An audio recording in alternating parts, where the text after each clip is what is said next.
பில்கிஸ் யாகூப் ரசூல் பானோ அப்படிங்கிற 20 வயசு பொண்ணு 2002 குஜராத் கலவரத்தில் பாதிக்கப்படுறாங்க.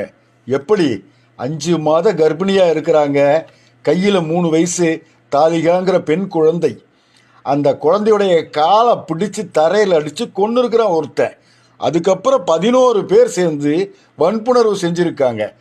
போராட்டத்துக்கு அப்புறமேலு விசாரித்ததில் 11 பேருக்கு ஆயுள் தண்டனை, மேலும் 2017 உறுதி செஞ்சிருக்கு. 50 லட்ச ரூபாய் இழப்பீடு, வீடு எல்லாம் தரணும்னு சொல்லியிருக்காங்க. இவங்களை குஜராத் நீதிமன்றம் கேள்வியே கேட்காம 75வது விடுதலை நாள்னு விடுதலை செஞ்சு மாலை மரியாதை போட்டு வரவேற்றது. அதுதாங்க ரொம்ப கேவலம். இன்னைக்கு தீர்ப்பு வந்திருக்குது. இதெல்லாம் தவறு, குஜராத் நீதிமன்றம் தேவையில்லாத தவறான ஆதாரங்களை காட்டுச்சுன்னு. வெக்கமா இல்லையா பாஜக அரசுக்கு?